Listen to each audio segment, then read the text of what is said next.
He sido acusado un sinnúmero de veces como médico progresista. Y esto porque en muchas ocasiones he dicho que prefiero enfocarme en ayudarles a comer más de lo saludable en lugar de enfocarme en vituperar lo que es dañino o los malvados hiperprocesados, ultraprocesados, etc. Los cuales, según ciertas corrientes, envenenan a nuestra sociedad. Creo que es hora de explicar por qué hago esto. ¿Tengo miedo de las repercusiones de acusar a compañías por sus estúpidas cantidades de azúcar, aditivos y sal en sus productos? No me da miedo. Pero que no me dé miedo no significa que sea efectivo. Aquí les va una explicación. El estudio Global Burden of Disease fue una investigación exhaustiva que analizó las causas más comunes de muerte, enfermedades y discapacidades en el planeta Tierra, en todo el mundo. Su objetivo principal fue proporcionar datos precisos sobre la carga de enfermedades y factores de riesgo. De esta manera, permitiendo a los responsables de salud en todo el mundo, políticos, gobernantes, industria, sociedad civil, etc., permitiéndoles tomar decisiones informadas para mejorar la salud pública y asignar recursos monetarios de manera eficiente. Como pueden ver, fue una investigación para iluminar el mundo en qué cosas atinadamente podemos hacer para mejorar la salud de nuestras generaciones. Ahora mismo, no mañana. Y este estudio abarcó una cantidad masiva de factores de riesgo, enfermedades y otras condiciones. Y en uno de los análisis de este estudio del Global Burden of Disease, se estudió los determinantes dietarios que causaron la mayor cantidad de muertes en el mundo en ciertos años, en décadas. Escucharon bien, en el mundo. Factores dietarios en el mundo. Es decir, los patrones alimentarios que más asociaban enfermedades los podíamos ver en África, Europa, América, Oceanía, etc. Esto es realmente bueno porque quita de la fórmula la genética, el ambiente, etc. y nos habla realmente del impacto que tienen ciertos alimentos en la salud del ser humano. Y les voy a decir las 5 causas principales de muerte por factores dietarios. Número 1, dietas altas en sodio. Número 2, dietas bajas en cereales integrales. Número 3, dietas bajas en frutas. Número 4, dietas bajas en vegetales. Y número 5, dietas bajas en nueces y semillas. Después vienen otras causas como consumo bajo de productos del mar, consumo bajo de leguminosas, fibra, etc. Y hasta abajo en las causas de muerte viene un exceso de bebidas azucaradas, un exceso de carnes rojas y procesadas, etc. Es decir, déjenme lo resumo para ustedes. Es mucho más importante a nivel de salud pública lo saludable que dejamos de comer que lo malo que comemos de vez en cuando. Consideren la fuerte implicación de esto. ¿En qué debemos enfocar nuestros esfuerzos? Es claro, en fortalecer y enfatizar conductas alimenticias saludables en la población. Es ahí donde encontramos el mejor retorno en nuestra inversión, sobre todo a nivel de salud pública. Es decir, debemos educar en lo bueno. Ahora bien, regresando a los que me tildan de progre, creo que tienen un punto muy bueno y de ninguna manera lo desestimo. Estoy de acuerdo con ustedes que debemos de alguna manera tener un conocimiento general de los alimentos que si son consumidos con frecuencia por grandes cantidades de tiempo pueden traer problemas, pueden ser perjudiciales a nuestra salud, a la de ustedes, a la mía, a la de mi mamá, a la de su mamá, etc. Tenemos que estar conscientes de estos alimentos, yo también lo creo. Pero aquí debemos de tener en cuenta 2 grandes cosas, sobre todo si queremos tener una conversación adulta, madura, basada en evidencia, con más datos y menos emociones. Número 1 es la dosis. Yo les pregunto, ¿es lo mismo consumir un helado todos los días, 2 veces al día, que un helado semanalmente o mensualmente? Evidentemente no es lo mismo. Y número 2, disfrute. Múltiples estudios han mostrado que cuando las personas consumen alimentos ricos y se recompensan por sus esfuerzos en el cambio de estilo de vida, obviamente dentro de los límites de la razón, puede ser más sostenible la manutención de un estilo de vida saludable porque no se siente tan restrictivo. Es decir, hay que poner en la ecuación que también nosotros como seres humanos disfrutamos los alimentos y el disfrute es parte de nuestra salud. Ok, por dicha razón, Para poder tener una conversación fructífera sobre los alimentos que son perjudiciales para nuestra salud, tenemos que tener en cuenta 3 puntos. 1. Es más importante lo saludable que dejes de comer. 2. La dosis importa. Y 3. El disfrute es importante para la salud humana. Ahora sí, cuando tenemos estos conceptos en nuestra mente, ya es momento de que podamos tener un diálogo abierto y, de nuevo, productivo. Ya habiendo sentado las bases, ahora es momento de pasar al contenido de este episodio, los 3 alimentos que empeoran la resistencia a la insulina. ¡Vámonos! 3, 2, 1. Dr. Mauricio Gonzalez is a Mexican physician based in New York City.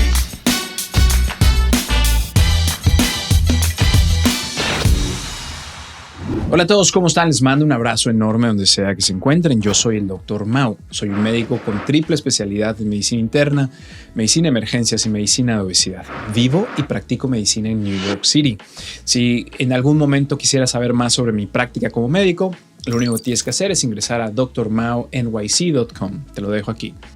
Y me especializo en trabajar para mejorar el riesgo cardiometabólico. ¿Qué significa esto?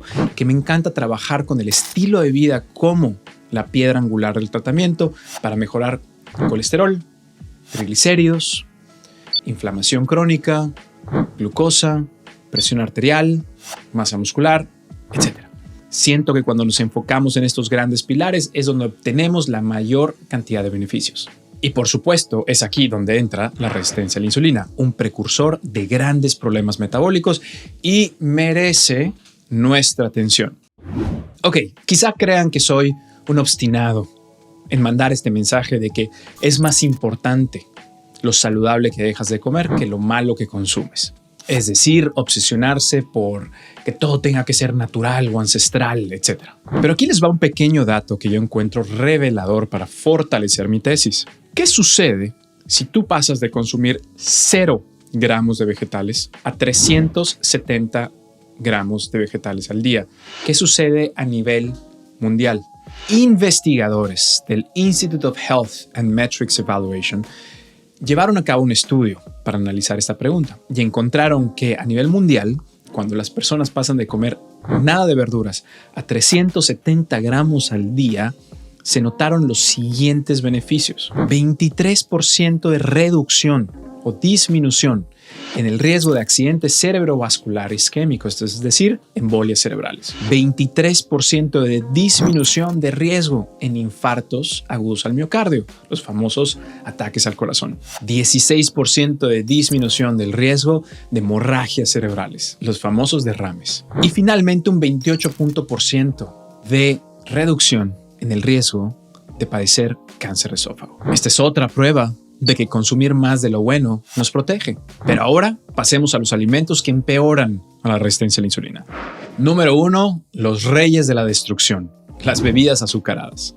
Las bebidas azucaradas están fuertemente asociadas al síndrome metabólico y a la diabetes tipo 2, y eso es incuestionable. En primer lugar, contienen grandes cantidades de azúcar líquida, la cual se absorbe más rápido en el torrente sanguíneo y genera problemas metabólicos que van desde obesidad, diabetes tipo 2 hasta hígado graso no alcohólico. Además, algo muy importante, las calorías provenientes de bebidas azucaradas, jugos, extractos de frutas, no generan la saciedad por caloría que generan otros alimentos, por lo cual puedes consumir una cantidad bestial de calorías sin darte cuenta. Todos tenemos un amigo o un conocido que se puede tomar 1 litro de refresco embotellado al día, ¿no es así? Pero aquí les van unos datos para saber qué tan destructivas pueden ser estas bebidas. Un metaanálisis exhaustivo encontró que cada aumento de 250 mililitros al día de bebidas azucaradas, es decir, un vaso normal, se asoció con un aumento del 12% en el riesgo de obesidad y un aumento del 19% en el riesgo de diabetes tipo 2 con un vaso de bebida azucarada al día, un refresco embotellado. El estudio también destacó asociaciones lineales entre el consumo de bebidas azucaradas y obviamente el riesgo de obesidad y diabetes tipo 2, como ya les dejé claro. También ciertas investigaciones han demostrado una estrecha relación entre el aumento en el consumo del azúcar añadido a partir de estas bebidas azucaradas. en las epidemias, escuchen muy bien, globales de obesidad y diabetes tipo 2, ya que estudios experimentales han demostrado que estas bebidas promueven el aumento de peso debido a una compensación incompleta de las calorías líquidas e incrementan el riesgo de diabetes tipo 2 a través de sus efectos de elevación de la glucosa en sangre y los impactos metabólicos de la fructosa.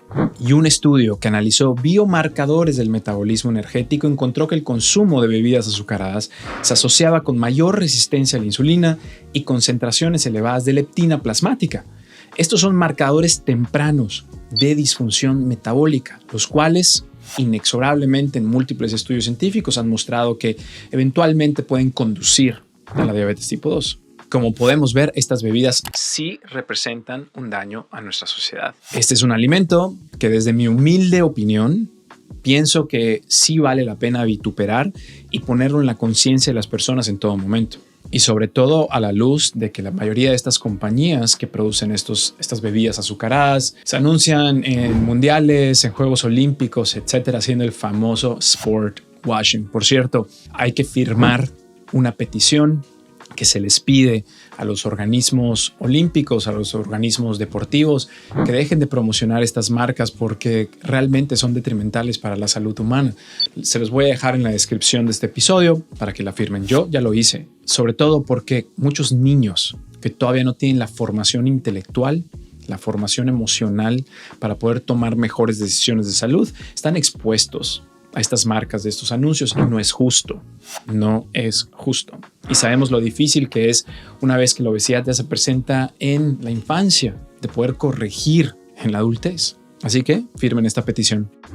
Número 2. Alimentos ricos en grasas saturadas. Ahora, este es un tema menos claro y menos lineal que las bebidas azucaradas. Requiere un poco más de matiz y explicación. ¿Están listos? La grasa saturada es un tipo de grasa que se encuentra en muchos alimentos, tanto vegetales como animales. A nivel molecular, estas grasas saturadas están conformadas por ácidos grasos y glicerol. En el caso de las grasas saturadas, los ácidos grasos no tienen enlaces dobles entre sus átomos de carbono, lo que significa que están saturados con átomos de hidrógeno. Esta estructura hace que las grasas saturadas estén sólidas a temperatura ambiente. Algunos ejemplos comunes de alimentos ricos en grasas saturadas incluyen mantequilla, queso, carne roja, la piel del pollo, ciertos aceites como el aceite de coco y el aceite de palma. Las grasas saturadas son fuente de energía para el cuerpo, pero cuando son consumidos en exceso, conducen a elevaciones del colesterol LDL, lo que obviamente puede incrementar el riesgo de enfermedades del corazón. Por esta razón, es muy recomendable reducir el consumo de grasas saturadas y consumir más alimentos ricos en grasas poliinsaturadas y monoinsaturadas como nueces, semillas, aceite de oliva, aceite de aguacate, etc. Pescado, obviamente. Pero ¿cuáles son los datos que apoyan el empeoramiento de la resistencia a la insulina con el exceso de alimentos ricos en grasas saturadas? Primero, recordemos que el síndrome metabólico es un síndrome caracterizado por un conjunto de factores de riesgo, donde se encuentra la resistencia a la insulina, obviamente la hipertensión, la elevación de la glucosa, presión arterial y el incremento del perímetro abdominal. Se ha demostrado que las dietas altas en grasas saturadas alteran la composición de las membranas celulares, impactando negativamente las vías de señalización de la insulina. Diciéndolo en español simple, cuando hay un exceso de grasas saturadas en la sangre, este proceso celular por el cual las células del cuerpo responden a la insulina se hace más difícil. Ya las células dejan de responder tan bien a la señalización de la insulina, lo que significa resistencia a la insulina. Y la evidencia epidemiológica sugiere una relación entre el consumo excesivo de grasas saturadas y el desarrollo de diabetes tipo 2. Pero, ¿cuáles son esos mecanismos? ¿Por qué sucede? No es azúcar, es grasa. ¿Qué relación pudiese tener con la diabetes tipo 2? Recuerden, las grasas saturadas en exceso afectan la señalización de la insulina. Eso es número 1, ya que promueven la acumulación de intermediarios lipídicos tóxicos, sustancias tóxicas, productos del exceso del consumo de grasas saturadas, como el diacilglicerol y las ceramidas. Y estas sustancias tóxicas se ponen en las membranas celulares, evitando que la insulina funcione bien. Y además, estos alimentos consumidos en exceso también pueden desencadenar procesos inflamatorios. Como pueden ver, la receta perfecta para la resistencia a la insulina. Ahora, lo más importante es alejarse de lo mecanicista y alejarse a la evidencia en humanos. Todo esto que ya les dije suena como que muy molecular, pero ¿cuál es la evidencia? Que en humanos dejar de consumir alimentos ricos en grasas saturadas o reducirlos e incrementar más grasas monoinsaturadas y poliinsaturadas nos beneficia. Y ahí también tenemos datos. Sabemos que a mayor consumo de grasas monoinsaturadas y poliinsaturadas y menos consumo de grasas saturadas, es menor el riesgo de presentar diabetes tipo 2 en seres humanos. Es decir, tenemos evidencia a nivel de estudios in vitro, en animales y en humanos. Todo el continuum de evidencia científica. Ahora, aquí es donde entra ser cuidadosos con el matiz.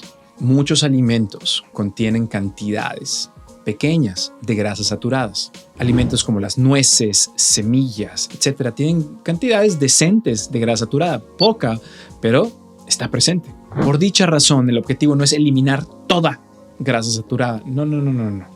Es enfocarse en los alimentos que tienen más de grasas buenas y menos de grasas malas. Estamos hablando de consumir más aceite de oliva, aguacate, chía, almendras, nueces, etc.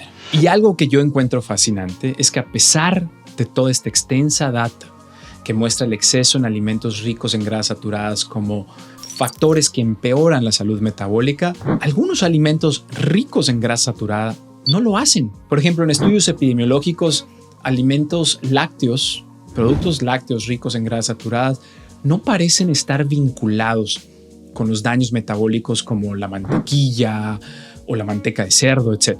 Y uno se pregunta cómo es posible. La realidad es que todas las grasas saturadas son distintas a nivel molecular. A pesar de ser saturadas, tienen diferencias. Por eso muchos investigadores serios han cuestionado este dogma de que toda grasa saturada genera estos daños. Y yo estoy de acuerdo. Estos investigadores tienen una muy buena sugerencia que es mejor enfocarnos en los alimentos, en toda la matriz alimentaria, para evitar estos obstáculos mentales que no van a dejar al consumidor elegir sabiamente. Yo en lo personal no me preocupo mucho de medir exactamente los gramos de grasa saturada de mis pacientes, nada más les hablo de esta relación y les pongo las cosas en contexto. Y siempre les digo, más guacamole, menos drama. Ahora pasemos al número 3, uno que va a levantar pasiones. Carnes procesadas. La carne procesada es aquella que ha sido transformada a través de métodos como el salado, el curado, la fermentación, el ahumado, la adición de conservantes y otros ingredientes. Estamos hablando de salchichas, jamón, tocino, chorizo, carne ahumada de cerdo, corned beef, carnes en conserva, fiambres, etc. Y es que el consumo de carnes procesadas y carnes rojas, pero de menor manera, han sido vinculados a obesidad y diabetes tipo 2. Dejé este tipo de alimentos en el número 3 porque este tipo de alimentos no solamente tiene una sustancia que puede agravar la salud metabólica, tiene varias. Por eso es importante decirlo. Estas carnes son altas en grasas saturadas, sodio, nitratos y nitritos. Todo esto en conjunto eleva el estrés oxidativo en el cuerpo y puede dañar las células beta pancreáticas, las que se encargan de la secreción de insulina, y al mismo tiempo pueden alterar la señalización de la insulina en otros órganos. Es decir, son malvadas por múltiples vías. Y además, este tipo de alimentos, que obviamente no es irónico, se ha vinculado con la incidencia de hígado graso no alcohólico. Y ahora vamos con los datos duros. Un metaanálisis de estudios de cohorte encontró que un alto consumo de carnes rojas procesadas incrementaba el riesgo de diabetes tipo 2 en un 27%, casi al mismo poder que las bebidas azucaradas. Otro estudio que involucró 3 grandes cohortes de adultos en Estados Unidos confirmó que la ingesta de carnes rojas procesadas se asociaba con un aumento del 32% en el riesgo de diabetes tipo 2 por una porción diaria. Además, una revisión sistemática y metaanálisis de estudios de cohortes reportaron aumento del 41% en el riesgo de diabetes tipo 2. Como pueden ver, estos son datos impresionantes. Ahora se pueden estar preguntando, ¿qué es una porción? Una porción puede variar ligeramente dependiendo de la fuente de carne procesada, pero comúnmente representa 50 a 70 gramos. 50 a 70 gramos, nada. Nosotros tenemos un programa intensivo multicomponente donde ayudamos a las personas a cambiar sus conductas alimentarias hacia más saludables, más basadas en evidencia para evitar la resistencia a la insulina, controlar o conquistar la diabetes tipo 2 y el sobrepeso. Si están interesados, se pueden inscribir en mi boletín informativo en drmauriciogonzalez.com y van a recibir en algún momento esta información. Ok, para terminar, hemos discutido los alimentos que en mi humilde opinión representan la lista de alimentos que son más perjudiciales para la salud humana y de los cuales es importante que como sociedad tengamos conciencia.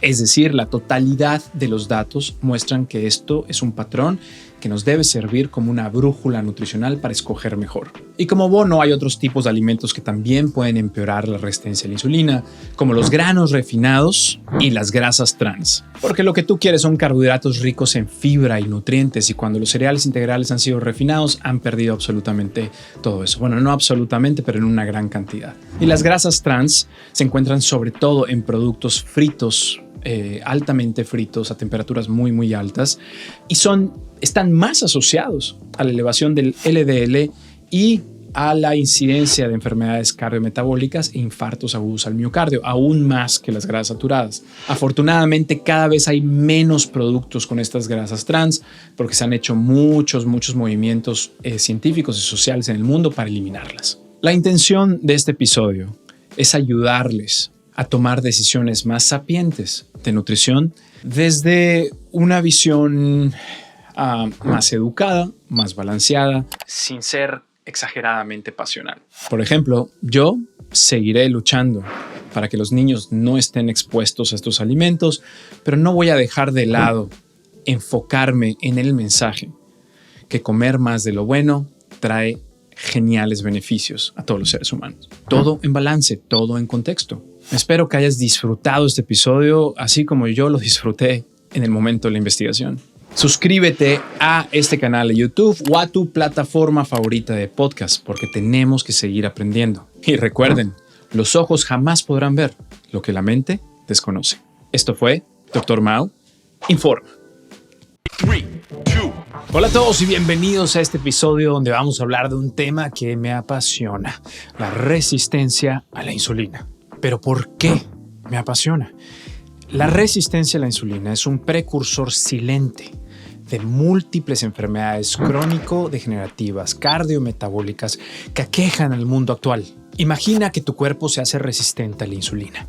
Esto deriva en dos grandes problemas. El primero y el más evidente es una progresiva elevación